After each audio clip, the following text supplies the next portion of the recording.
Oke. Oke, Ayah dan Bunda. Alhamdulillah, alhamdulillahirabbil alamin wa bihi nasta'inu ala umuri dunya waddin. Sayyidina wa maulana Muhammadin wa ala alihi washabihi ajma'in. Asyhadu an la ilaha illallah wa asyhadu anna Muhammadar Rasulullah. Amma ba'du.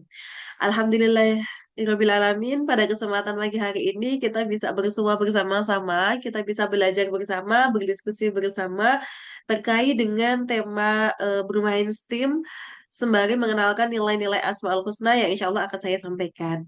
Meskipun saya sebagai pemateri pada sesi pagi hari ini, tetapi kita berharap kelas pada pagi hari ini bisa berjalan secara dua arah. Jadi saya di sini bukan hanya sebagai pemateri saja, tapi lebih tepatnya mungkin saya sebagai pemantik materi saja begitu.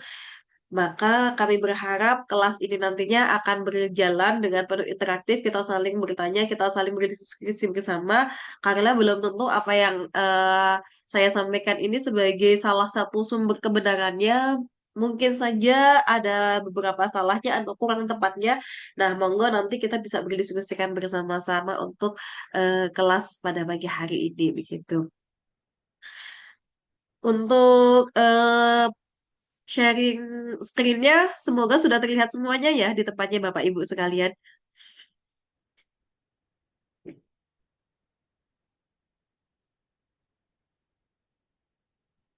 Oke. Perkenalkan sebelumnya buat panjenengan semuanya yang mungkin ini kali pertama bertemu dengan saya, berkenalan dengan STEM Lab juga. Jadi sebenarnya STEM Lab itu apa sih? Begitu. STEM Lab sendiri sebenarnya adalah rumah bermain sains, teknologi, engineering, dan matematik buat anak-anak. Tetapi seiring dengan perkembangannya, kemudian kami mencoba membuat sebuah ekosistem yang tidak hanya menyasar kepada anak-anak, tapi juga kepada guru dan juga kepada orang tua. Karena kami tahu ketiga objek inilah yang bisa menjadi sebuah ekosistem besar untuk membangun tujuan bersama, yaitu menghidupkan literasi STEM. Begitu. Terus kemudian ini adalah profil saya. Jadi kita kenalan terlebih dahulu supaya panjenengan semuanya lebih lebih tahu kenapa kemudian kalau STEM Lab sendiri bidangnya adalah sains, teknologi, engineering, matematik, kok ngambilnya adalah tema yang Asmaul Husna nih kayak gitu. Ini latar belakang pendidikan saya. Jadi dari sejak kecil saya dididik di pesantren, dimulai dari di SMP-nya di SMP Al Muayyad dekat dengan sekolahnya Pak Rijal kayak mungkin di Takmirul kita tetanggaan di Solo, kemudian melanjutkan sampai ke jenjang kuliah di Pondok Pesantren Al Mukmin, kemudian Wahid Hasyim, dan terakhir adalah di pesantren mahasiswa Nawesiyah di Yogyakarta. Nah, background pendidikan di pesantren inilah yang kemudian memberanikan saya untuk mengambil tema integrasi antara STEM dan juga Asmaul Husna. Karena dengan berbekal ilmu pengetahuan yang sudah saya dapatkan di pesantren ini, saya rasa mungkin ini bisa menjadi celah untuk kita bisa berdiskusi bersama-sama bagaimana kemudian kita mengembangkan proses pembelajaran yang terintegrasi antara STEM dan juga Asmaul Husna ataupun dengan topik-topik dalam Al-Quran begitu. Kemudian untuk pendidikan di bidang umum sendiri, jadi awalnya saya adalah seorang pendidik yang dari pendidikan fisika UIN Sunan Kalijaga, kemudian setelahnya pengen mengambil konsentrasi di bidang astronomi, maka kemudian melanjutkan di bidang astronomi. Di bidang astronomi di ITB pun ada dua konsentrasi, yang konsentrasi astronomi tingkat lanjut dan juga public outreach. Nah, saya mengambilnya di bidang public outreach, jadi memang astronomi yang nantinya adalah keluarannya itu mereka-mereka yang diharapkan bisa bisa membicarakan topik-topik sains secara lebih umum kepada masyarakat yang awam, bukan astronomi expert begitu. Nah, dari dua background pendidikan inilah, ya pendidikan di bidang sains, bidang fisika, bidang astronomi, dan juga di bidang pesantren, yang kemudian menginisiasi saya untuk memberanikan diri membentuk kelas STEAM Parenting, temanya adalah Asmaul Husna begitu. Kalau Steam Lab sendiri itu apa? Perjalanannya sudah ngapain aja selama 1 tahun ke belakang ini? Jadi sepanjang 2024, Alhamdulillah kami sudah menyelenggarakan sekitar 26 event, baik itu yang diselenggarakan oleh STEM Lab maupun Playdate Sragen. Kalau Playdesk Kagen sendiri adalah kelas main yang kita topiknya lebih luas dibandingkan dengan STEM, dan ini masih kita fokuskan di lokal area Sragen begitu. Jadi kalau Playdesk Kagen dia lebih ke kelas-kelas main secara offline di bidang yang lebih luas lagi cakupannya. Nah, STEM Lab bersama dengan Play dan Seragen, kita alhamdulillah sudah mengadakan 26 event dari awal bulan Januari kemarin sampai bulan ini. Semoga dengan ekosistem-ekosistem yang kami bangun ini, kami bisa memberikan kontribusi khususnya di bidang literasi sains, literasi teknologi, engineering, dan juga matematik, umumnya di bidang literasi edukasi buat anak-anak, orang tua, dan juga buat para guru. Mungkin itu adalah sedikit perkenalan singkat dari saya dan juga terkait dengan STEM Lab itu apa.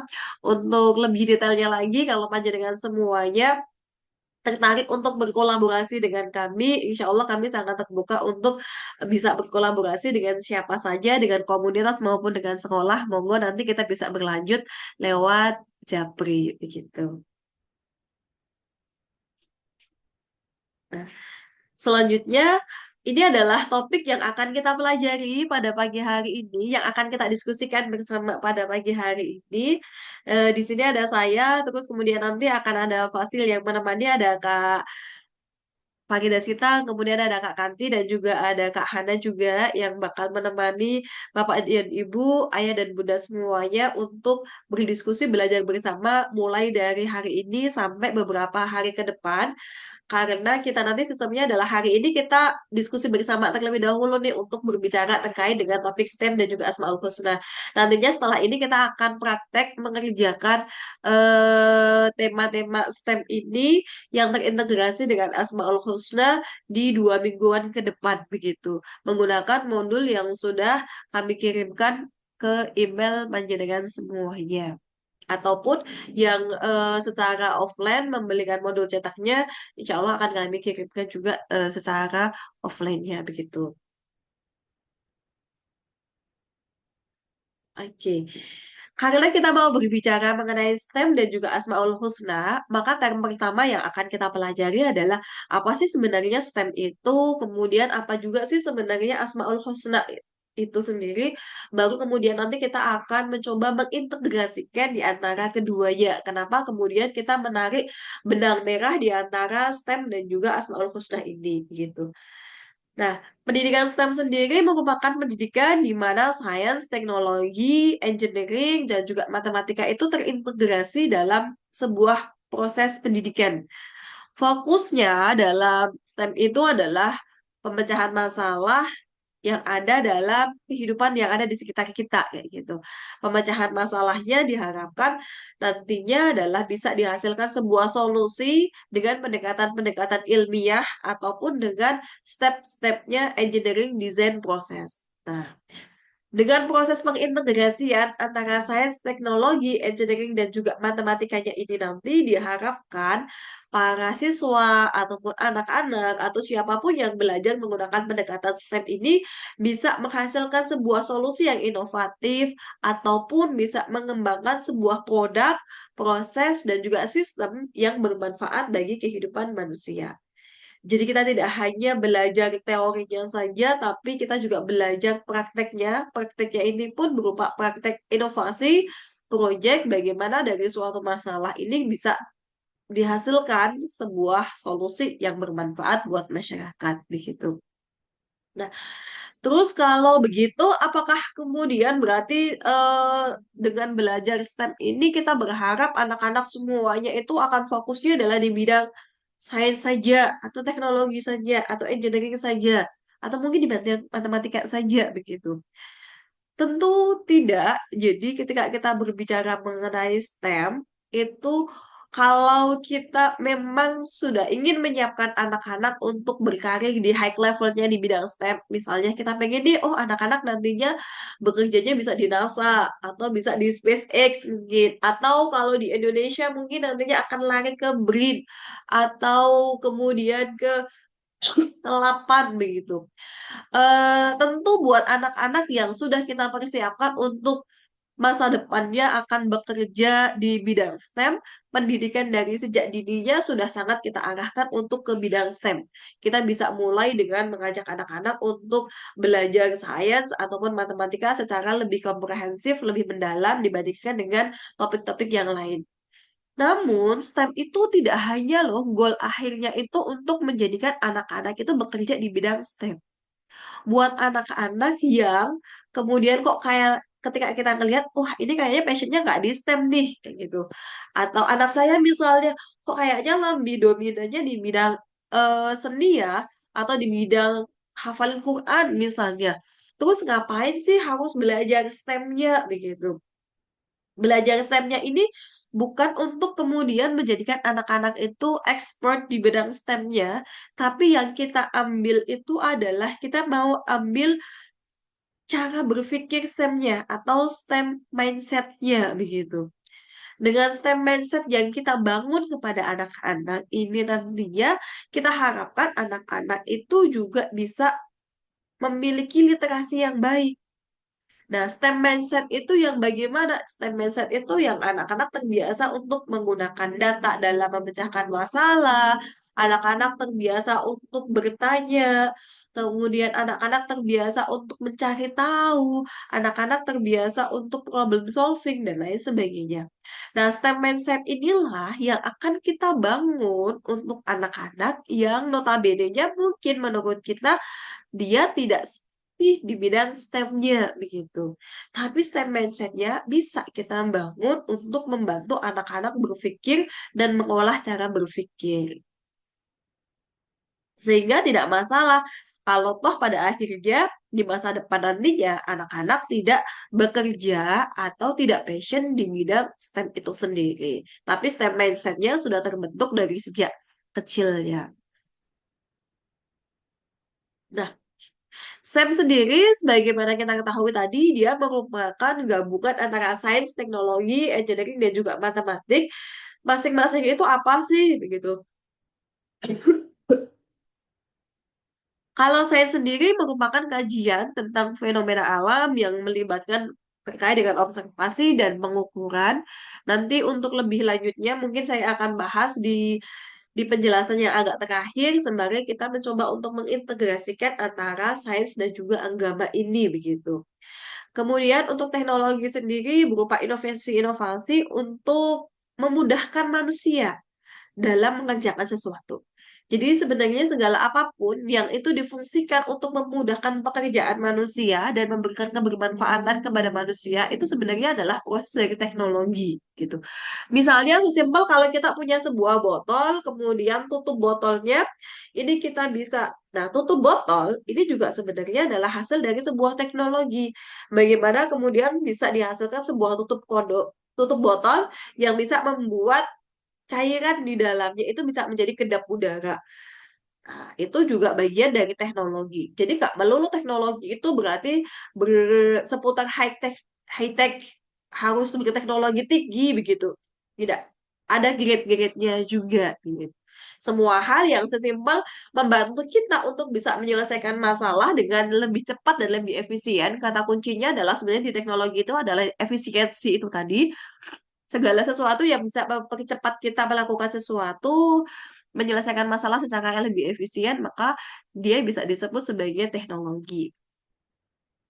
Nah, kalau engineering-nya itu adalah yang bagaimana?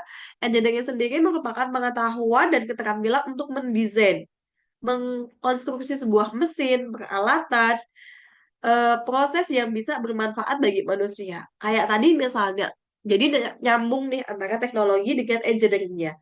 Kalau kita pengen membuat sebuah botol yang nantinya tutupnya bisa kedap udara, maka desain botolnya akan seperti apa ya? Nah, alur berpikir desainnya ini yang diakomodir di bidang engineering gitu. Jadi engineering ini mengakomodir untuk bisa menghasilkan sebuah produk yang bermanfaat dan efisien buat manusia. Ringkasnya mungkin seperti itu.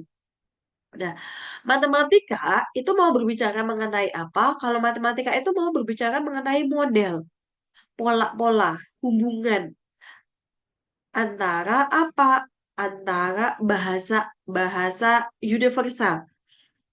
Jadi, matematika itu sebenarnya dia tidak hanya berbicara soal angka-angka saja, tapi lebih dari itu matematika ini adalah bahasa yang ya universal, ya yang memungkinkan manusia untuk menyampaikan sebuah sebuah teori atau sebuah kebenaran dengan bahasa yang sangat minim bias. Begitu. Kalau dalam fisika misalnya, ketika kita menggunakan bahasa verbal untuk menjelaskan sebuah fenomena, sebuah gejala, sebuah hukum Newton deh begitu. Kalau kita hanya menjelaskan menggunakan bahasa verbal, oh hukum Newton adalah hukum yang terjadi ketika ada dua benda bermassa, terus kemudian saling tarik-menarik misalnya. Bahasa verbal ini bisa mengandung bias yang sangat banyak sekali. Apalagi ketika bahasa verbal ini kemudian ditransferkan, diterjemahkan ke dalam bentuk bahasa yang lain. Atau dalam kurun waktu ratusan tahun aja. Mungkin nanti maknanya sudah akan bergeser, sudah akan berubah. Tetapi menggunakan bahasa matematika, kalau kita menuliskannya menjadi sebuah persamaan sigma F sama dengan M kali A. Maka bahasa simbolik matematika ini bisa membuat teori persamaan itu menjadi lebih lebih mapan untuk bisa dipakai di negara mana aja, lintas benua, bahkan lintas waktu. Nah, itu adalah salah satu fungsi dari matematika itu sendiri. Jadi, matematika ini sebagai jembatannya, sebagai ibunya, buat ilmu-ilmu sains khususnya untuk memberikan definisi terkait dengan teori sains. Kurang lebihnya matematika adalah seperti itu. Nah, STEM ini mencoba untuk mengintegrasikan paling enggak keempat komponen hal ini. Tentu nantinya akan tahap-tahapannya akan berbeda untuk level yang di tingkat preschool, kemudian di tingkat SD, SMP, SMA, bahkan di bangku kuliah. Nah, mengapa kemudian STEM ini penting sekali? Jadi STEM ini bukan satu-satunya, tapi dia jadi salah satu jalan yang penting untuk bisa kita kita ambil sebagai salah satu pendekatan dalam sebuah proses pembelajaran. Mengapa penting? Karena kita dihadapkan pada dunia yang bergerak dengan begitu cepat sekali. Teknologinya bergerak begitu cepat sekali. Teknologi itu sangat logaritmik berjalannya. Apa yang terjadi secara teknologi yang dicapai 100 tahun yang lalu, mungkin sekarang hanya dalam hitungan 10 tahun, 1 tahun, itu semuanya bisa terjadi gitu. Artinya saking cepatnya teknologi ini berkembang, maka kita butuh bantuan nih untuk menciptakan sebuah pembelajaran yang tidak hanya mengajarkan anak-anak terkait dengan teorinya saja, tapi juga mengajarkan anak-anak untuk bisa melek secara teknologi. Begitu. Terus kemudian STEM ini juga sangat membantu di bidang kunci dari kemajuan dan inovasi. Karena anak-anak terlatih dari sejak kecilnya untuk kemudian bisa menciptakan inovasi berdasarkan dari proses engineering design proses tadi, menghasilkan sebuah produk yang solutif untuk masyarakat di sekitarnya juga. Nah, penting juga STEM ini untuk kesejahteraan karena mereka-mereka yang bekerja di bidang STEM atau mereka-mereka yang mahir di bidang STEM nyatanya memang memiliki kesempatan lebih banyak untuk bisa berkarir dan juga berkarya. Hal ini yang secara tidak langsung bisa memberikan kontribusi pada peningkatan kesejahteraan. Selain itu, STEM sendiri juga sebagai salah satu bentuk pengembangan SDM, karena kita tahu di masa sekarang ini mereka-mereka yang menguasai STEM biasanya memiliki kesempatan untuk belajar lebih, untuk bekerja lebih baik dibandingkan dengan mereka-mereka yang literasi di bidang STEM-nya kurang atau bahkan sangat atau bahkan mungkin tidak ada begitu. Lalu STEM ini juga memberikan kemahiran di bidang pemahaman saintifik, karena pemahaman saintifik ini sebagai salah satu cara untuk bisa kita membuat alur berpikirnya itu menjadi lebih sistematis, lebih terukur, lebih lebih based on data begitu.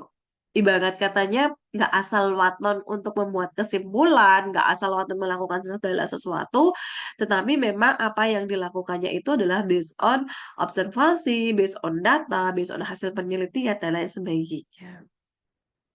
Nah, itu adalah penjelasan mengenai STEM-nya. Lalu yang sekarang, yuk kita bahas ke Asmaul Husnahnya, begitu. Kalau yang tadi kita udah bahas ke STEM-nya, sekarang kita definisi dari Asmaul Husna itu sendiri, kenapa, terus kemudian kita akan mengambil topik Asmaul Husna ini. Di dalam surat Toha ayat 8, Allah pun sudah menyebutkan bahwa Allahu la ilaha illahu lahul asmaul husna. Artinya, tidak ada Tuhan selain Allah. Allah lah yang memiliki nama-nama yang baik. Asmaul husna. Secara harfiah, Asmaul husna itu diartikan seperti apa sih? Gitu. Jadi Asmaul husna sendiri terdiri dari dua kata, kata asma dan juga kata husna. Asma sendiri merupakan bentuk jamak. Jamak itu adalah bentuk banyak dari kata ismun. Sedangkan ismun itu untuk merujuk kepada bentuk yang sifatnya tunggal. Kalau dalam bahasa Arab, nanti kita akan ada istilah jamak, ada istilah mufrad atau tunggal, ada istilah tasniyah atau dua begitu. Nah, untuk merujuk kepada benda yang sifatnya banyak, maka nanti kita akan menggunakan kata yang bersifat kata jamak. Nah, jamaknya dari ismun ini adalah asma itu sendiri. Kata ismun sendiri, dia turunan dari kata sumuwon. Sedangkan sumuwon ini terdiri dari kata sin, mim, dan juga wawu. Kalau kita melihat kepada kitab Mu'jam wa Qayyis al-Lughah, jadi kalau dalam tata bahasa, di dalam Al-Quran itu ada kamus yang disebut sebagai kamus Mu'jam Maqayis Al-Lughah. Kamus ini berisi mengenai makna huruf-huruf gitu. Kurang lebihnya seperti itu. Nah, huruf mim, wawu, dan juga sin, mim, wawu yang menyusun kata semua ini termasuk huruf yang memiliki arti tinggi, unggul, di atas begitu. Maka setiap kata yang terderivasi, yang turunan dari kata sumuwun ini akan memiliki makna tinggi, unggul, ataupun atas. Gitu. Misalnya saja dari kata sumuwun ini derivasinya atau turunannya adalah akan melahirkan kata ismun. Ismun itu nama. Nama itu bagaimana? Nama itu harusnya memang menjadi sesuatu yang unggul, tinggi. Karena nama itu akan dibawa. Oke. Nama itu kan akan menjunjung siapa aja yang memiliki namanya. Dan memang seharusnya nama itu dijunjung dengan tinggi. Karena dia akan menjelaskan mengenai siapa sih yang punya nama tersebut gitu. Turunan yang lain dari kata sumuwun misalnya adalah samaun atau langit. Nah, langit sendiri juga posisinya adalah di atas atau tinggi. Maka setiap derivasi dari kata sin mim wawu itu akan menghasilkan kata yang memiliki makna tinggi. Itu dari kata asmanya. Sedangkan husna itu adalah bentuk mu'annas dari kata ahsan yang berarti baik, bersih, indah gitu. Ada jamal, ada jalal, terus kemudian secara harfiah Asmaul Husna itu berarti adalah nama-nama yang baik, nama-nama yang indah.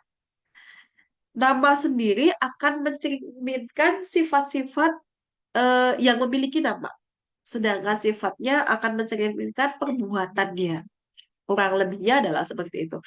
Jadi kalau kita memiliki nama, memang seyogyanya nama yang ada pada diri kita, misalnya nih Arfi begitu. Oh, kalau orang sudah mengenal nama Arfi, orang akan kemudian tahu sifatnya Arfi. Arfi itu yang kayak gimana sih? Gampangnya akan seperti itu. Karena nama ini akan memberikan definisi sifat pada yang punya namanya gitu.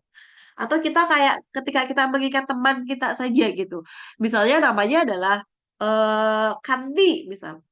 Oh, kalau kita punya nama teman yang namanya Kanti, sifat yang paling terikat di kita tuh yang pertama tuh Kanti tuh yang kayak gimana sih? Nah, itu.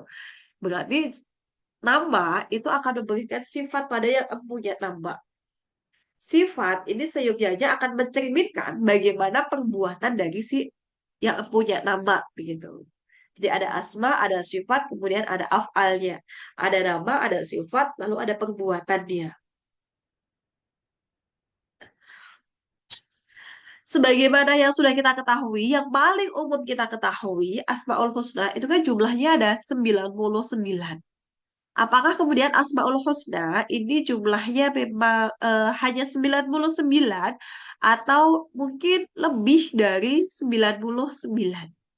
Nah, dalam salah satu hadis Nabi Muhammad menyampaikan, Inna lillahi tis'atan wa tis'ina isman, mi'atan illa wahidatan man aswaha dakhala jannah.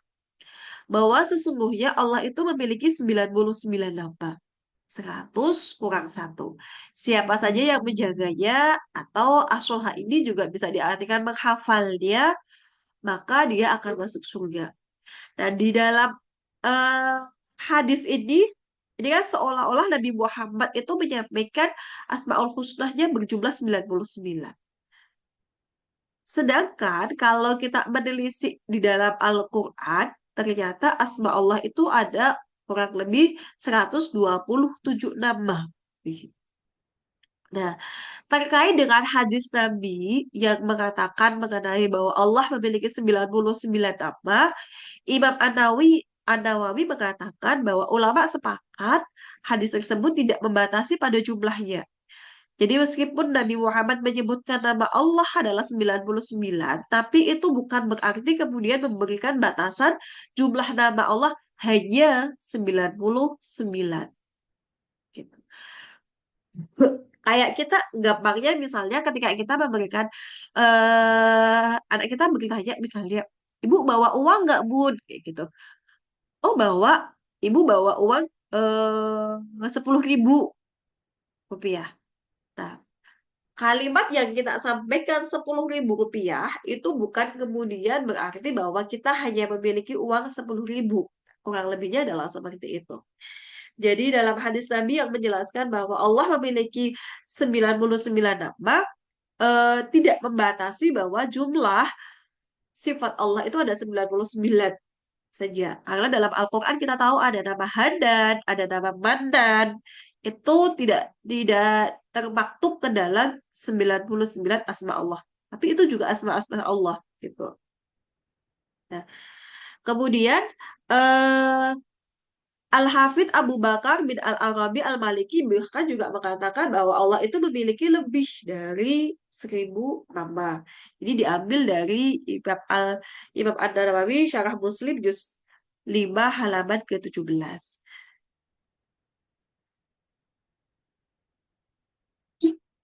Oke, lantas eh, mengapa sih kemudian kita tuh penting banget untuk mengenalkan Asmaul Husna kepada anak-anak? Jangankan kepada anak-anak deh, kepada kita sendiri, kepada orang tuanya. Kenapa kemudian kita penting untuk bisa mengenalkan asma Allah ini? Karena ada beberapa alasan, salah 4 di antaranya saya ambilkan, saya tuliskan rangkumkan di sini.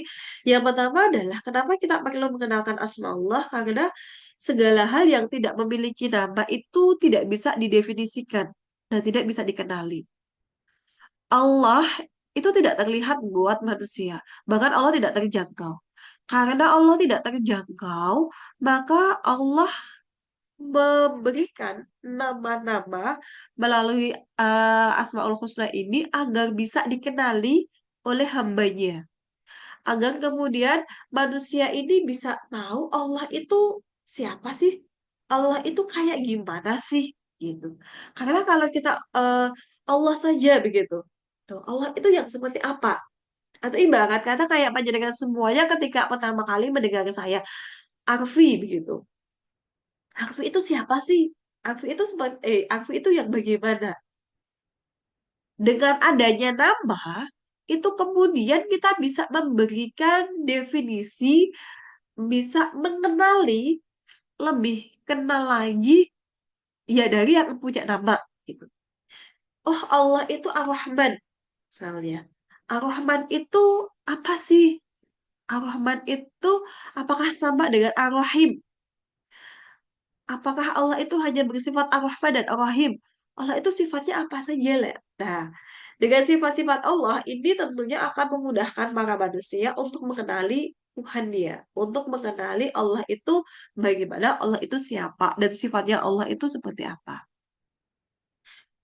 Kemudian yang keduanya bahwa eh yang tadi yang sudah saya sampaikan bahwa zat Allah itu kita nggak akan pernah paham bagaimana zat Allah. Maka yang bisa Allah berikan kepada para makhluknya itu adalah Allah memberikan nama pada zat Allah agar lebih mudah dipahami oleh makhluknya. Terus kemudian dengan mengenal nama-nama Allah, tentunya yang ketiga kita akan bisa menyandarkan bahwa Allah itu berbeda dengan makhluknya. Oh, misalnya seperti ini. Kalau saya mengatakan saya berkeluarga. Oh, sebagai seorang manusia, maka sudah seyogyanya saya punya anak. Kalau saya katakan saya punya anak, berarti baik atau tidak tuh? Baik, jelas baik. Karena memperbanyak keturunan. Kalau memiliki keturunan itu disematkan pada makhluk, maka itu baik. Tapi kemudian kalau memiliki keturunan itu disematkan kepada Allah, nah itu tidak bisa, tidak baik. Makanya Allah perlu mengenalkan dirinya. Allah itu lam yalid wa lam yulad, tidak beranak dan juga tidak diberanakan. Oke.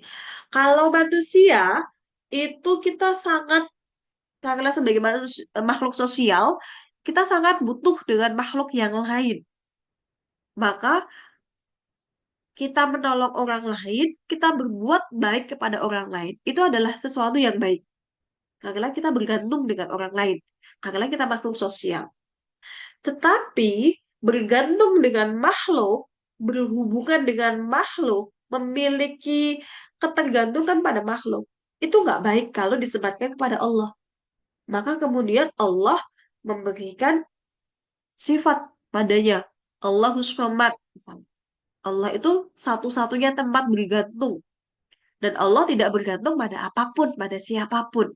Allah bersifat Samad. Nah, sifat-sifat inilah yang kemudian memberikan pemahaman kepada kita. Oh, ternyata Allah itu sifatnya begini, begini, begini ya. Hal ini yang kemudian membuat kita bisa semakin mengenali bagaimana sih Allah, bagaimana sih zat Allah. Lalu yang kenapa kita juga perlu mengenal Asmaul Husna, karena Allah pun memperkenalkan dirinya pertama kali melalui wahyu surat Al-Alaq itu juga memperkenalkan dirinya sebagai sang Khalik, sebagai sang pencipta.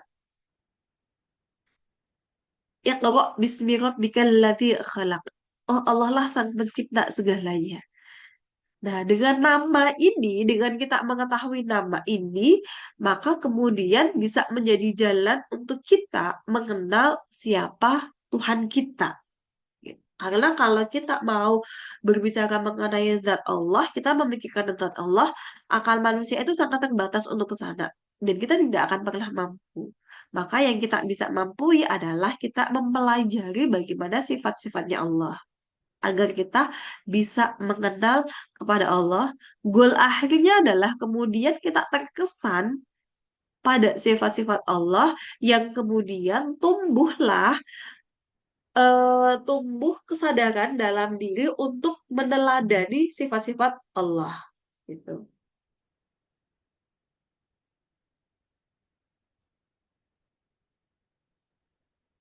Nah, terus kemudian bagaimana step by stepnya untuk kita bisa mengenal Allah melalui Asmaul Husna ini sendiri gitu. Namun sebelumnya saya izin untuk mencas baterai terlebih dahulu ya Bapak Ibu.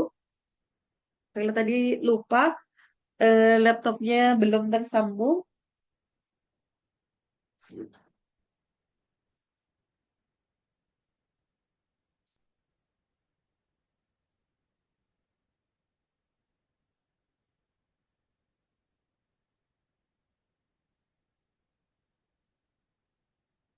Oke, kita lanjutkan kembali. Nah, ada step one stepnya bagaimana kemudian kita bisa mengenalkan asma Allah agar nantinya tidak keblabasan kalau orang Jawa bilang. Stepnya akan seperti apa? Yang pertama adalah kita mengenalkan nama-nama Allah. Kita kenal nama-namanya Allah. Oh, Allah itu memiliki 99 nama. Kita yang mulai dari Rahmanur Rahim, Al-Malikul Qudus, Salamul Mu'minul Muhaiminul Azizul Jabbar sampai yang terakhir. Ya. Nama Allah ada 99. Nah, itu kita cukup kenal.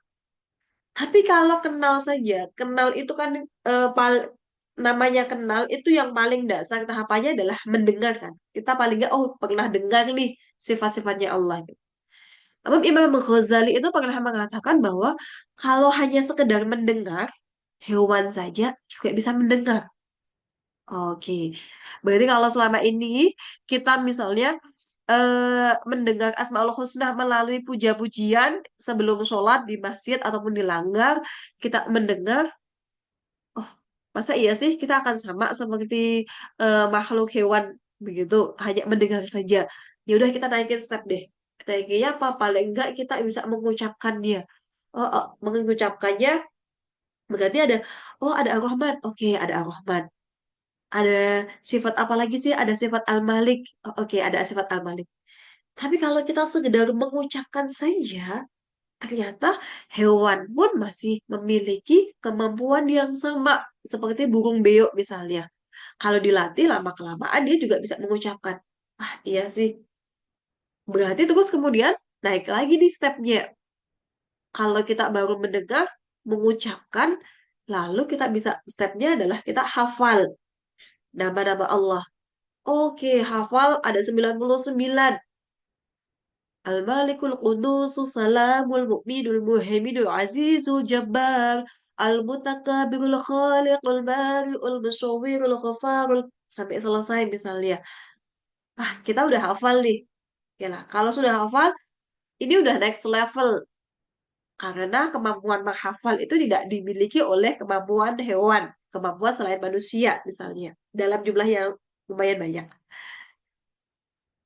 Berarti kalau kita bisa menghafal Asmaul Husna, oh, oke, kita sudah sampai di level hafal, kenal lah, tahu lah, nanti gak ada 99 nama dan nama itu apa saja. Kalau sekedar menghafal, kita tidak bisa menginternalisasi makna dari Asmaul Husna. Maka kemudian step yang kedua yang selanjutnya adalah kita memahami nama-nama Allah. Memahami nama Allah ini puncaknya adalah kemudian kita bisa terkesan untuk meneladani. Terkesan untuk meneladani. Ini misalnya begini. Kalau gampangnya, kalau kita sebagai seorang orang tua misalnya, kita melihat anak-anak kita sedang berantem. Adik dan kakak lagi berantem, rebutan mainan. Kakak lagi main, kemudian adik tiba-tiba datang merebut mainannya. Tuh. Terjadilah cekcok antara kakak dan beradik. Kalau kita memahami bahwa Allah itu sifatnya adalah al-adil. Oh, Allah itu maha adil. Oh, ya udah deh. Mainannya karena tadi adalah ini adalah mainannya kakak, haknya kakak, maka kemudian kita ambil tuh mainannya sama adik, diambil, dikasihkan aja kepada kakak, kayak gitu. Tapi ternyata Allah itu tidak hanya bersifat al-adil. Allah itu bersifat al-muqsid.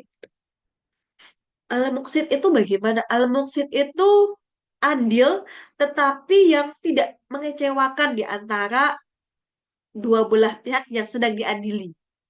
Bahasanya mungkin win-win solution kayak gitu. Jadi keduanya saling legowo, saling lega terkait dengan keputusan yang diambil. Nah, tingkat kelegowoan, tingkat kelegaan ini tentunya nanti akan berkembangnya nilai legowonya tergantung bagaimana masing-masing keluarga membangun begitu ya. Misalnya kemudian adik ngerebut mainan yang tadi, oke kita katakan kepada kakak ya, kak nggak apa-apa ya dipinjam sama adik. eh kakak main yang lain aja ya. Karena ternyata ngalah itu pahalanya baik loh Kak. Ngalah itu bisa membuat kamu belajar untuk bisa berbagi kepada orang lain loh Kak. Itu misalnya nilai yang ditanamkan dalam keluarga saya.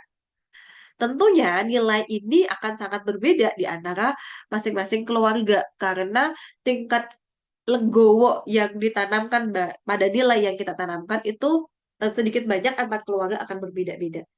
Nah, dengan yang begitu, kemudian kita nggak ngerebut mainan adik untuk memberikannya kepada kakak, apakah ini adil juga? Iya, ini al-muqsid. Kita sedang mengejawantahkan sifat Allah al-muqsid, di mana kemudian akhirnya kakak mau legowo untuk memberikan mainannya, terus kemudian dia juga belajar untuk oke berbagi, win-win solution. Adiknya merasa senang karena sudah didapat pinjaman mainan dari kakak, kakak merasa senang karena bisa berbagi dengan adiknya pada benda-benda yang mungkin sangat ia sayangi gitu. Ini yang kemudian disebut sebagai al-muqsid. Nah, dengan memahami sifat-sifat Allah ini yang kemudian kita harapkan kita bisa terinternalisasi, bisa mengejawantah dan juga bisa meneladaninya dalam kehidupan sehari-hari. Namun kemudian ketika kita memahami Asmaul Husna ini, kita akan berikan batasan. Berikan batasan kepada apa? Berikan batasan pada bahwa bagaimanapun kita menyifati Allah, Allah itu laisa kamitslihi syai'un. Allah itu berbeda dengan segala sesuatu. Allah itu tidak pernah sama bahkan dengan apapun yang kita pikirkan. Nah, itu perlu kita berikan batasan. Agar apa? Agar kita tidak menginterpretasikan Allah dengan kebendaan. Misalnya begini. Oh, Allah itu maha baik. Baik itu kalau definisinya secara makhluk, oh baik itu ya sama seperti kayak baiknya seorang ibu kepada anak-anaknya, yang memberi makan anak-anaknya, yang rela bangun malam untuk anak-anaknya, yang rela eh, bekerja banting tulang untuk anak-anaknya kayak gitu. Nah, Allah itu baik, tapi baiknya Allah itu tidak sama seperti baiknya seorang orang tua kepada anaknya. Karena Allah itu laisa kamitslihi syai'un. Tidak, nggak sama. Tentu, yang next step Laisa Kamitslihi Syai'un ini nanti adalah stepnya sangat berjenjang. Bahkan ini mungkin akan memasuki kita yang sudah sangat dewasa. Kalau buat anak-anak, ini akan masih sangat abstrak sekali kayak gitu. Terus kemudian ketika kita berpikir bahwa Allah itu maha adil. Oh, adilnya dalam mata manusia itu bagaimana? Oh, adilnya dalam kacamata manusia adalah tadi win-win solution misalnya begitu. Tapi Allah itu tidak begitu. Jadi apapun yang kita persepsikan di dalam kepala terkait dengan Allah, itu bukan Allah. Karena Allah laisa kamitslihi syai'un. Minimal itu adalah standar paling minimal yang bisa kita capai untuk bisa memahami Allah. Standar paling minimal. Tapi Allah beyond, lebih tidak terjangkau. Karena apapun yang terimajinasi dan tergambarkan di dalam pikiran, itu adalah makhluk. Itu benda. Sedangkan Allah itu khalik, bukan makhluk. Nah, maka sangat penting sekali ketika kita memahami, kita terkesan dengan sifat Allah, kemudian di belakangnya kita juga harus memahami bahwa Allah itu laisa kamitslihi syai'un. Allah itu berbeda dengan makhluk. Allah itu tidak sama dengan apapun yang terpikirkan oleh kita. Lalu step dan Asmaul Husna. Kenapa kemudian kita mencoba untuk mengintegrasikan nih antara STEM dan juga Asmaul Husna ini. Apa korelasinya? Apa benang merah di antara keduanya? Ada 3 benang merah yang coba saya rajut dalam hal ini, yaitu yang pertama bahwa Allah sendiri pertama kali mengajarkan kepada Nabi Muhammad itu adalah untuk Iqra, untuk membaca. Membaca itu kalau kata Iqra itu membaca, itu kalau kita definisikan gini, terjemahan itu terjemahan bahasa bahasa Indonesia deh. Bahasa Indonesia ini kan bahasa yang sangat limit banget nih untuk memberikan definisi pada sebuah kejadian. Sehingga membaca aja eh, semua hal itu kayak gampangnya kayak gini deh kalau kita ngomongin bahasa Indonesia. Kalau dalam bahasa Jawa, jatuh itu ada banyak bahasa. Kalau jatuhnya ke belakang misalnya, oh dia disebutnya geblak. Kalau jatuhnya karena ada benda di sekitarnya yang nggak sengaja diinjek atau apa kesandung. Terus ada lagi istilahnya jungkel. Ada lagi istilahnya eh, dan lain geludung dan lain sebagainya. Jatuhnya, tapi dalam bahasa Indonesia semua itu hanya diwakilkan oleh kata jatuh saja. Nah, tafsir, ketika kita hanya membaca tafsir dan tafsirnya dalam bahasa Indonesia, itu kadang kita akan kekurangan makna karena keterbatasan dari bahasa itu tadi. Seperti kayak kita ngomong soal Iqra ini. Jadi kalau kita membahas mengenai Iqra, bacalah. Itu bukan yang textbook, oh kemudian kita baca saja, sudah cukup. Bukan. Tapi Iqra itu lebih dari itu bahwa Allah mengajarkan kepada Nabi Muhammad untuk membaca segala hal di sekitarnya. Untuk membaca dirinya, untuk membaca lingkungan di sekitar, untuk membaca alam semesta, untuk kalau dalam bahasa Jawa, niteni kejadian, niteni peristiwa. Nah, itu adalah Iqra. Kenapa? Karena Iqra ini pun turun kepada Nabi Muhammad yang bersifat ummi. Ummi itu lebih ke sifat yang kalau lugu. Nah, oleh sebab itu, karena perintahnya adalah perintah Iqra, perintah membaca yang sangat luas sekali maknanya, maka salah satu hal yang bisa kita teladani dari ayat pertama ini adalah, ayo kemudian kita sama-sama untuk Iqra juga. Untuk Iqra, untuk membaca juga. Membaca apa? Membaca eh, alam sekitar kita, membaca tubuh kita, membaca peristiwa di sekitar kita, membaca kejadian-kejadian di sekitar kita, membaca Bismi Rabbikal ladzi khalaq dengan menyebut asma Allah yang sudah menciptakan. Nah, salah satu hal yang bisa kita lakukan untuk membaca lingkungan sekitar itu adalah dengan science itu tadi. Karena sains itu membantu kita untuk bisa memahami bacaan-bacaan sekitar terkait dengan penciptaan alam semesta. Bisa, oh kita ingin nih membaca tubuh kita. Kita ingin membaca bagaimana sih struktur tubuh kita ini terbangun. Maka kemudian ayo kita bacanya melalui ilmu biologi. Kita ingin membaca bagaimana sih fenomena-fenomena di sekitar kita ini terjadi, bagaimana alam sekitar kita, tata surya dan lain sebagainya itu bisa saling berputar, saling bergerak. Maka ayo kita membaca. Membacanya melalui apa? Membacanya melalui fisika, melalui astronomi. Kalau kita ingin belajar mengenai, oh kenapa ya air ini kalau kita didihkan kemudian dia bisa menguap. Airnya bentuknya perubahannya kayak gimana ya? Kita baca. Bacanya agar kita dapat bacaan yang lebih komprehensif, maka kita bisa membacanya melalui kimia. Nah, sains ini adalah sebenarnya tools buat kita untuk bisa membaca alam semesta di sekitar kita.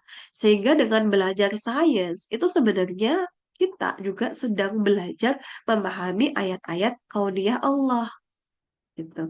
Yang harapannya nanti goal akhirnya adalah dengan kita memahami ayat-ayat kauniyah Allah, kita akan lebih tahu Allah itu siapa. Nah, alasan yang kedua adalah kenapa kemudian kita mengintegrasikan antara STEM dan juga Asmaul Husna ini karena setelah penciptaan Nabi Adam, yang pertama Allah berikan kepada Nabi Adam itu adalah ilmu pengetahuan. Di dalam surat Al-Baqarah ayat 31 itu Allah menyampaikan wa'allama Adam al-asma'a kullaha tsumma 'aradahum. Jadi Allah itu kemudian wa'allama Adam kajari, ngujuki, apa ya, mengilmukan, memahamkan, mengasih tahu kepada Adam al-asma. Asma ini apa? Nama-nama benda-benda di sekitar kita. Benda-benda di sekitar Nabi Adam. Ini yang kemudian juga ini yang kemudian juga menjadi pembeda antara Nabi Adam dengan malaikat dan juga setan. Karena Nabi Adam diberikan pengetahuan, di mana pengetahuan itu tidak diberikan oleh Allah kepada malaikat dan juga kepada setan. Malaikat itu kan sifatnya wes tunduk aja. Allah perintahkan apa, malaikat melakukan apa. Tapi Nabi Adam kemudian sama Allah diberikan pembeda. Salah satunya adalah melalui mengilmukan Nabi Adam dengan asma-asma, dengan benda-benda di sekitarnya. Ngasih tahu. Nah, inilah yang kemudian menjadi motivasi buat kita agar kalau kita mau kenalin anak-anak kepada asma-asma Allah, ayo kita kenalin melalui benda-benda di sekitar kita. Nah, benda-benda di sekitar itu paling gampang bisa kita masukinya, bisa kita pelajarinya melalui keilmuan sains tadi. Nah, itu adalah girohnya semangat kita. Semangat kenapa kita kemudian perlu nih membuat benang merah antara sains, STEM dengan Asmaul Husna itu sendiri gitu. Kemudian setelah Nabi Adam diilmukan oleh Allah dengan asma, dengan nama-nama benda di sekitar, dengan ilmu pengetahuan, Allah kemudian memerintahkan kepada Nabi Adam untuk arodohum ala malaikah, untuk ngomongin, untuk ngajari, untuk ngasih tahu kepada para malaikat. Nah, itu. Kemudian yang ketiga, kenapa kemudian kita membuat garis merah di antara Sam dan juga Asmaul Husna ini? Karena jelas Nabi Muhammad itu bersabda bahwa tafakaru fi ayatillah wala tafakaru fillah. Udah, kita nggak bisa nih kalau kita memikirkan zat Allah. Ketika akal pikiran kita mengajak kita untuk berimajinasi, Allah itu kayak gimana sih? Zatnya Allah itu akan seperti apa sih? Apakah Allah punya tangan? Apakah Allah punya kaki? Apakah Allah itu zatnya kayak gimana sih? Itu kan pertanyaan-pertanyaan yang mungkin akan sangat lahir seiring bertambahnya usia, apalagi di usia anak-anak. Ini biasanya akan sangat penting, sangat rawan banget anak-anak untuk mulai bertanya zat Allah itu kayak gimana. Dan itu wajar. Kenapa? Karena ya memang otak kita selalu terpersepsi oleh kebendaan. Sehingga untuk bisa mendefinisikan sesuatu, kita nyantolin benda benda tersebut pada kebendaan, pada ismun. Maka untuk menjelaskan Allah biasanya anak-anak itu akan mempersepsi dengan sebuah benda.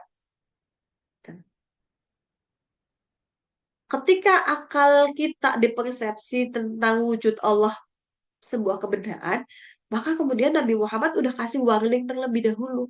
Stop, stop, stop. Jangan biarin akal kita terlalu jauh untuk memikirkan zat Allah. Karena kita nggak akan pernah sampai. Satu, akal kita sangat terbatas. Indera kita itu sangat-sangat terbatas sekali.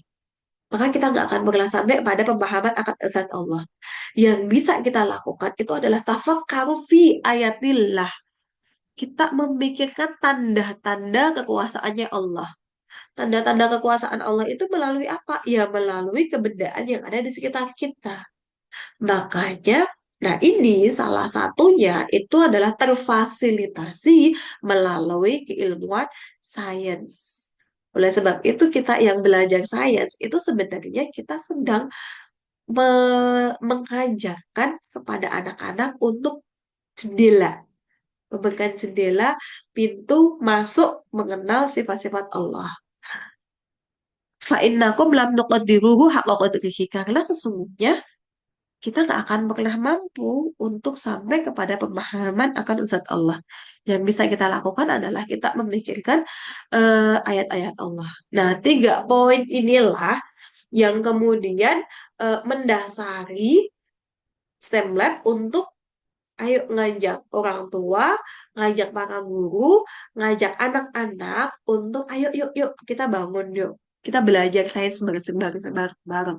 Karena dengan belajar sains ini menjadi salah satu pintu bagi kita untuk kemudian kita bisa mengenal asma-asma Allah.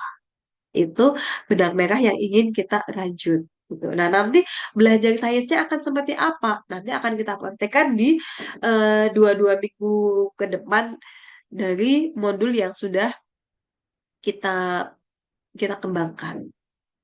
Nah, namun Ini saya perlu memberikan beberapa catatan sebelum di akhir sesi kita sesi tanya jawab begitu. Eh, Catatannya terkait dengan bias antara sains dan juga agama agar kita bisa mendapatkan pemahaman yang lebih komprehensif di antara agama dan juga sains ini sendiri. Karena nanti kalau misalnya kita dapat pertanyaan, oh kalau sainsnya kemudian ada teori yang baru, misal ketika kita, wah ternyata ayat di dalam Al-Quran ini sudah dijelaskan loh di dalam sains, wah benar banget nih ayat Al-Qurannya. Saya juga mengatakan yang demikian itu. Oke, itu berlaku benar untuk sekarang. Tapi kemudian kalau kebenaran dalam sains itu berubah 1 tahun, 100 tahun, 200 tahun yang akan datang, mungkin kemudian akan ditemukan fakta yang baru sehingga teori sains yang saat ini kita yakini kebenarannya ternyata diperbaiki nih. Ternyata ada kurangnya, ada celah kurangnya. Apakah kemudian ayat Al-Qur'annya ikut salah karena sainsnya salah? Atau bagaimana? Nah, itu yang kemudian coba saya rangkumkan dalam sedikit slide ini. Kita ngebahas mengenai bias antara agama dan sains itu sendiri. Jadi sebenarnya agama dan juga sains itu sama-sama sebuah narasi yang mencoba untuk me- membuat manusia bisa memahami segala sesuatu di luar dirinya. Gitu. Benda-benda yang ada di sekitar ini kan sesuatu yang ada di luar diri kita. Maka kemudian kita ngepahamin oh bagaimana si air mengalir, bagaimana sifat air dan lain sebagainya itu dengan narasi sains. Begitu juga dengan agama bahwa kemudian ada makhluk lain selain kita, oh ada penciptaan alam semesta, ada zat yang menciptakan alam semesta, itu kan sesuatu di luar tubuh kita. Nah, sains dan agama itu sama-sama mencoba untuk membuat narasi agar manusia itu bisa memahami hal-hal di luar diri mereka. Namun, antara agama dan sains ini ada rule yang berbeda, ada metodologi yang berbeda di antara keduanya dan kita nggak bisa saling bentuk-bentukan sama satu sama lain. Karena agama dan sains ini sifatnya sebenarnya saling komplementer, bukan saling dibentuk-benturkan. Yang pertama adalah terkait dengan free citizen-nya. Jadi eh, free- kalau kita ngomong sains, sains itu dia ngomongin tentang pengetahuan, tentang knowledge. Segala sesuatu yang tidak bisa dibuktikan benar, maka dia juga tidak bisa dibuktikan salah. Atau kalau dalam sains itu disebutnya sebagai falsifikasi prinsipnya. Misalnya gini, kalau kita sudah punya sebuah teori, teori itu harus bisa memberikan alternatif untuk diuji coba. Nah, cara menguji cobanya bagaimana? Teori itu juga harus memberikan jalan alternatifnya. Kalau dengan uji coba terus-menerus ternyata hasilnya sama, hasilnya benar, maka ini akan membuat teori tersebut semakin benar.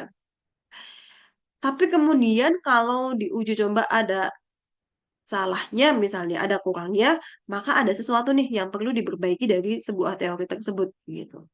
Ini memberikan pemahaman kepada kita bahwa sains ini kebenarannya bukan kebenaran yang mutlak yang nggak bisa disalahin. Tapi nggak yang kemudian asal watan nyalah-nyalahin juga enggak. Karena ada metodologi ilmiah juga bagaimana teori dalam sains ini harus diuji coba. Tuh. Nah, sedangkan agama itu fixed reason-nya adalah manusia. Kalau sains tadi adalah tentang ilmu pengetahuan, pengetahuan ini cenderung lebih lebih lama lebih sustainable-nya itu lebih lama. Misalnya hukum Newton aja deh. Karena saya basicnya adalah orang fisika dan juga astronomi. Hukum Newton Einstein itu hukum Newton tentang gravitasi itu mulai dari tahun Newton 1600-an dia terus digunakan untuk memahami gerak benda-benda langit sampai 1900-an. Di tahun 1900-an kemudian Einstein hadir dengan teori relativitas umumnya yang merevisi banyak hal dari hukum Newton tentang gravitasi itu. Nah, artinya durasi dari 1600 sampai 1900 ini kan sangat lama sekali. Bahwa kebenaran dalam sains itu dia bisa kepakainya lama banget. Tapi kalau agama, first itu adalah manusia. Manusia itu 10 tahun saja kompleksitas masalah yang dihadapi akan berbeda. Karakteristiknya berbeda. Normanya berbeda. Aturannya berbeda. Terus kemudian sifat karakter manusianya berbeda. Padahal agama ini harus bisa selalu menyesuaikan dengan zamannya. Karena first citizennya agama ini adalah manusia, dan manusia itu mempunyai kompleksitas yang sangat beragam dengan perubahan yang begitu cepatnya, maka dalam agama itu tidak bisa diberikan hard law seperti sains. Hukumnya nggak bisa rigid, kaku banget. Akan ada hukum yang sifatnya memang rigid, tapi akan ada hukum yang sifatnya nantinya adalah berdasarkan ijtima para ulama karena ada perubahan karakteristik dari manusia itu sendiri. Misal begini. Kalau dalam hukum Islam, agama Islam, oke, sholat itu kan udah rigid, itu hukum yang rigid, itu nggak bisa diganggu gugat, nggak bisa dibantah-bantah. Kayak berapa kali waktu sholat itu kapan, kemudian sholat itu berapa rakaat, lalu puasa wajib itu di bulan apa, itu udah rigid hukumnya, itu nggak bisa diganggu gugat.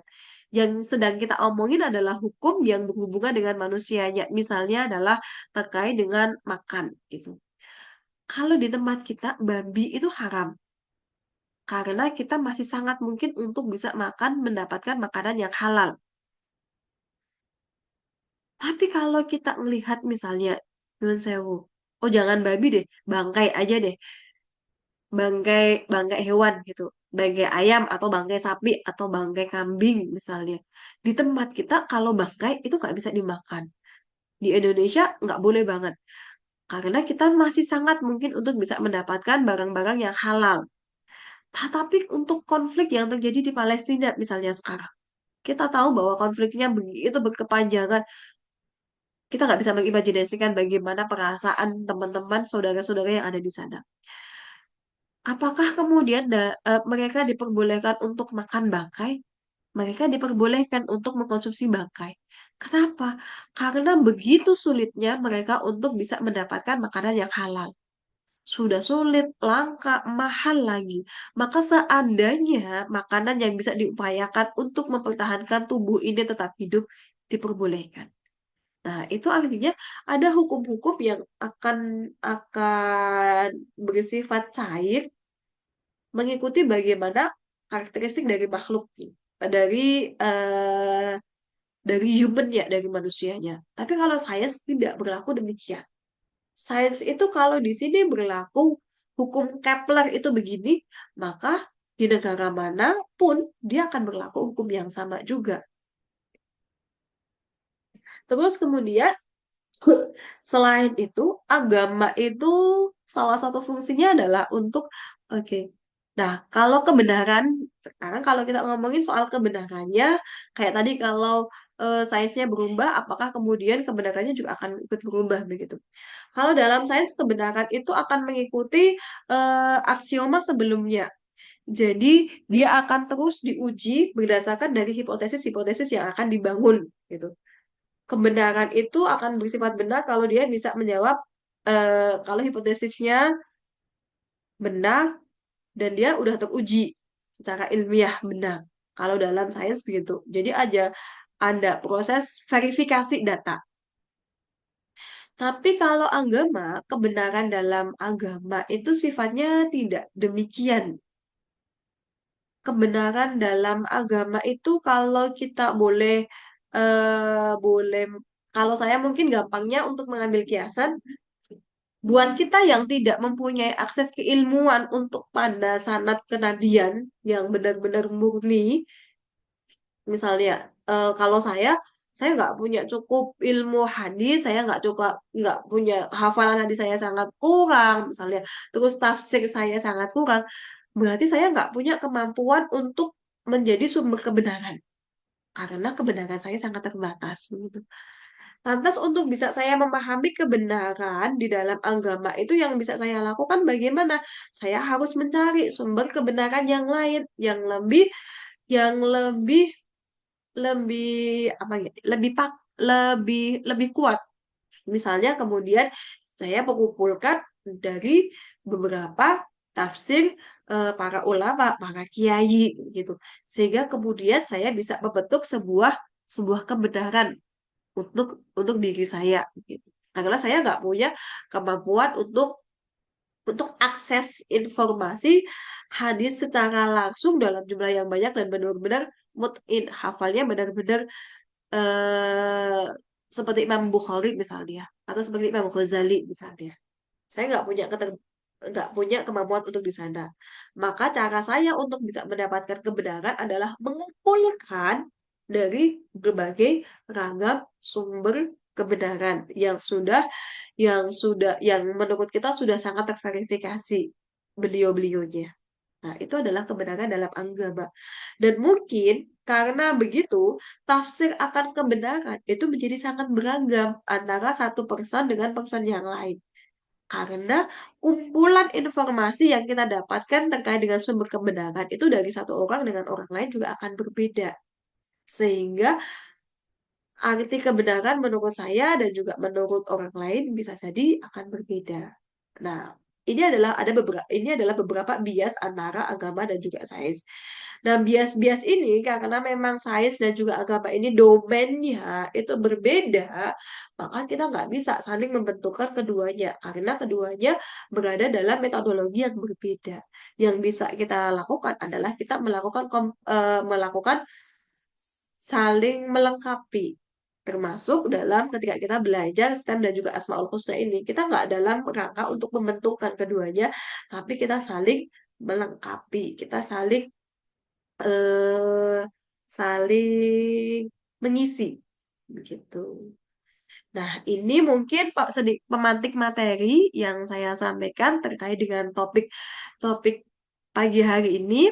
Untuk sesi yang selanjutnya adalah kita akan saling tanya jawab atau mungkin saling berdiskusi, saling saling sharing ilmu pengetahuan lagi kalau barangkali apa yang saya sampaikan tadi ada kurangnya atau ada salahnya begitu. Mungkin untuk termin yang pertama kita bisa buka untuk tiga penanya terlebih dahulu. Monggo, Ayah Bunda, Bapak Ibu, kalau ada yang ingin didiskusikan atau disampaikan terlebih dahulu terkait dengan materi kita, kajian kita pada pagi hari ini, dipersilakan.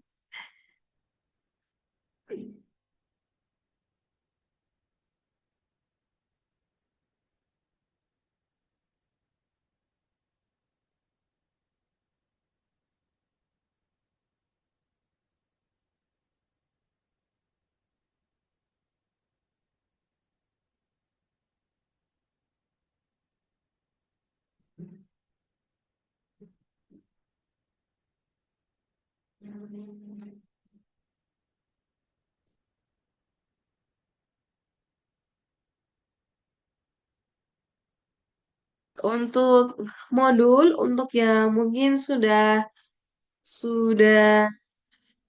download, Bapak dan Ibu, Ayah Bunda bisa mulai untuk mempelajarinya, karena setelah ini nantinya kita akan bersama-sama mempraktikkan bareng-bareng gimana sih kemudian kita bisa eh, menerapkan sains dan juga Asmaul Husna ini dalam aktivitas bersama dengan anak-anak gitu.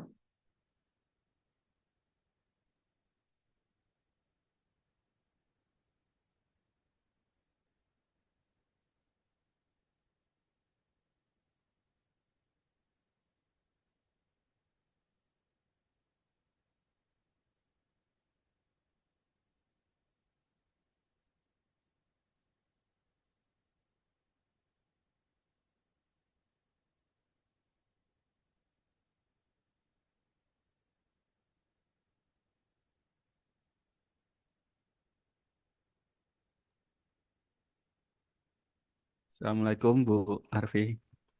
Oh, Waalaikumsalam Mbak Rijal. Oh enggak. Izin bertanya atau mungkin minta sharingnya juga nggih sedikit dari Bu Arfi. Ya, Nggih, baik terima kasih sebelumnya. Jadi mengenai modul beberapa dari materi yang sudah disampaikan Bu Arfi hari ini juga, nggih. Kemudian kita juga sudah membaca sekilas gitu ya mengenai modul di materinya. Kami mungkin melihat apa yang di dalam modul memang sangat-sangat baik ya untuk mengenalkan eh, Asmaul Husna melalui STEM seperti itu. Kemudian di sana juga ada istilahnya rangkuman materi atau penjelasannya yang secara lebih mendalam.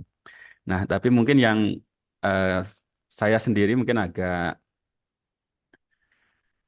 agak apa ya istilahnya agak nanti bagaimana caranya menyampaikan ke anak gitu mungkin ya Bu ya karena ketika di sini kan ya saya melihat materinya sangat ya cukup dalam tanda kutip cukup berat lah intinya untuk kita sendiri bisa memahami mungkin bisa gitu tapi eh, nah ini ke anak apakah memang itu untuk dipahami gurunya dulu kemudian nanti ke anak cukup melalui apa kegiatan-kegiatan itu saja atau materinya itu memang harus disampaikan ke anak juga, tapi kan sepertinya tidak langsung dalam bentuk ya, yang seperti itu, nggih. Nah, mungkin dari pengalaman Bu Arfi yang mungkin telah melakukan banyak kegiatan bersama anak, mungkin bisa di-sharing mengenai hal itu.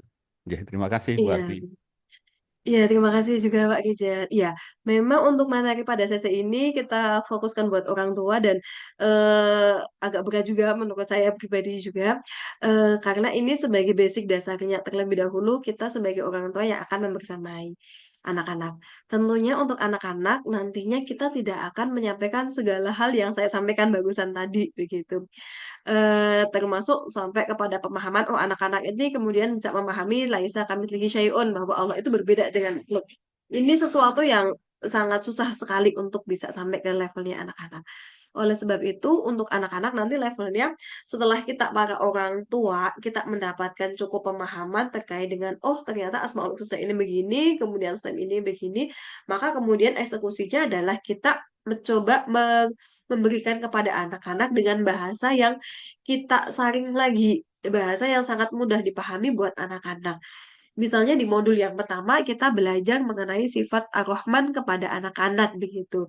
Nah, yang akan kita sampaikan kepada anak-anak adalah kita pesonakan anak-anak terhadap sifatnya Allah.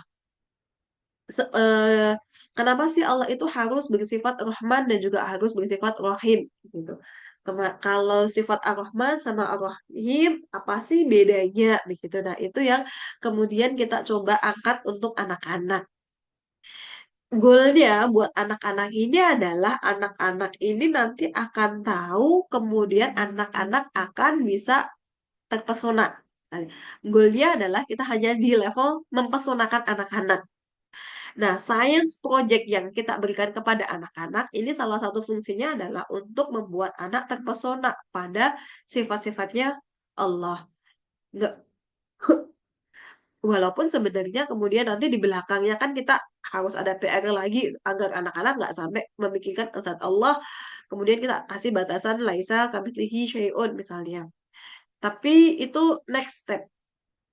Yang step yang sekarang, apalagi khususnya memang ini modulnya dikembangkan untuk anak usia TK, SD, kelas 1, kelas 2, kelas 3-an. Sehingga yang paling bisa kita lakukan adalah yuk kita pesonain terlebih dahulu sama sifatnya.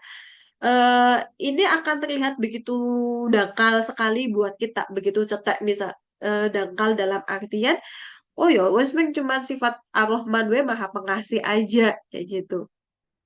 Ya, menurut kita mungkin kayaknya kok dangkal kan ya, kita cuma ngasih tahu Allah itu punya sifat loh, sifatnya adalah Rahman. Rahman itu artinya Allah maha pengasih. Pengasih itu yang kayak gimana sih? Oh, pengasih itu Allah itu mengasihi semua makhluknya Allah. Nggak hanya Islam saja, nggak hanya yang mau sholat saja, tapi Allah itu ngasihi siapa saja. Nah, pesona-pesona ini yang kemudian kita harapkan bisa kita sampaikan kepada anak-anak. Bisa lagi kemudian untuk mempesonakannya kita bisa menambahkan dengan cerita-cerita yang di situ anak akan sangat terkesan dengan sifat Allah. Misalnya kalau dalam surat Ar-Rahman, dalam sifat Ar-Rahman itu kan kita pernah mendengar cerita bahwa Nabi Ibrahim itu pernah ditegur sama Allah karena tidak memberikan makan kepada orang Majusi. Jadi suatu ketika ada orang Majusi datang, kemudian orang Majusi ini mau minta makan kepada Nabi Ibrahim, tapi Nabi Ibrahim tidak langsung memberikan makan. Orang Majusi yang tua ini ditanya terlebih dahulu, namamu siapa, agamamu apa, begitu. Terus ketika Nabi Ibrahim tahu bahwa ternyata oh orang ini tidak tidak menyembah kepada Allah, maka kemudian Nabi Ibrahim meminta agar orang Majusi, ya udah pulang-pulang sana pulang. Saya nggak bisa memberikan makan kayak gitu. Padahal majusinya ini sudah tua begitu. Kemudian Nabi Ibrahim langsung seketika itu juga ditegur sama Allah bahwa kok tega eh, dengan bahasa kita misalnya. Allah saja sudah memberikan makan 70 tahun orang Majusi ini hidup gitu. Dan selama 70 tahun Allah selalu memberikan makan kepada orang tersebut karena dia masih hidup begitu. Padahal selama 70 tahun orang Majusi ini tidak tidak beriman loh kepada Allah, tapi Allah kasih makan. Nah, ini baru datang sekali kepada Nabi Ibrahim hanya karena dia tidak beriman kepada Allah. Kenapa terus gak dikasih makan orang Majusinya? Kenapa justru kamu biarkan pergi? Nah, ini kan kemudian memberikan gejolak rasa kepada Nabi Ibrahim. Wah, Masya Allah, ternyata Allah itu sesayang itu untuk semua makhluknya. Nah, pesona-pesona yang seperti ini yang akan kita sampaikan kepada anak-anak.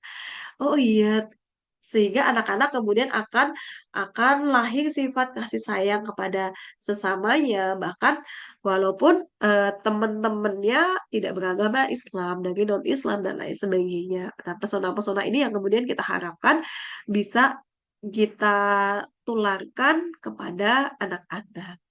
Atau misalnya sifat yang lainnya lagi yang akan kita bahas asami ataupun yang lainnya lagi. Nah, itu kurang lebih cara kita menyampaikannya adalah seperti itu. Jadi kita personakan dengan sifatnya, kemudian kita personakan dengan cerita yang mungkin bisa dibangun dari sifat yang akan kita sampaikan, lalu kita tambahkan personanya dengan proyek-proyek sains sehingga anak-anak menjadi lebih lebih terpesona, lebih terpesona dan anak-anak punya semangat ghirah untuk mulai meneladani sifat-sifat Allah.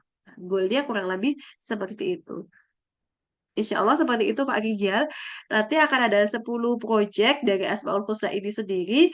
Nah, selama mengerjakan proyeknya, grup grup di WhatsApp nanti insya Allah tidak akan kami bubarkan terlebih dahulu. Jadi kita akan sharing bersama-sama gimana nih kemudian kita bisa mempersoalkan anak-anak dengan sifat-sifat yang akan kita sampaikan kepada anak-anak gitu. Nanti mungkin bisa saling berbagi ide juga kalau misalnya oh saya ada cerita ini, oh saya ada ide ini, ada cara ini untuk menyampaikan kepada anak-anak. Nah, nanti bisa kita saling sharing untuk bisa bersama-sama kemudian mempersoalkan anak-anak dengan sifat-sifat Allah. Insya Allah seperti itu Bapak Rijal. Terima kasih Bu Harvey atas penjelasannya. Sama-sama. Mungkin ada pertanyaan dari yang lainnya atau bahan yang bisa kita diskusikan bersama-sama.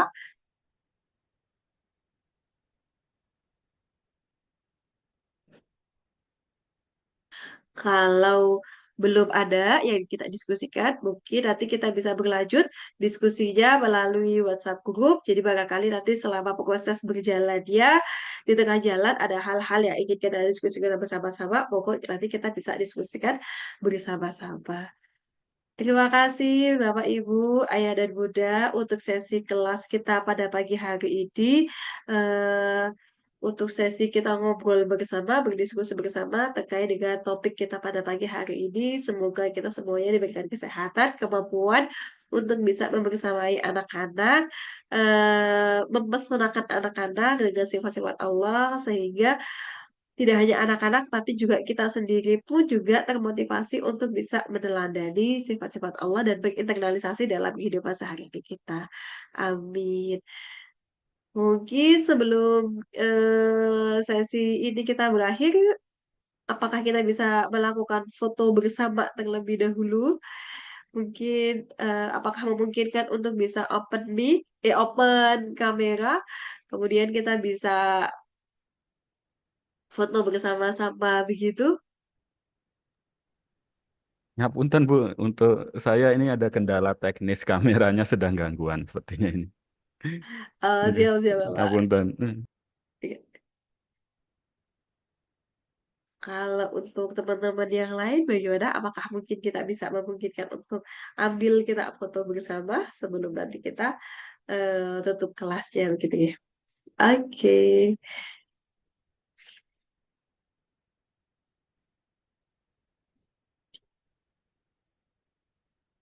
kita ambil fotonya ya. Satu, dua, tiga.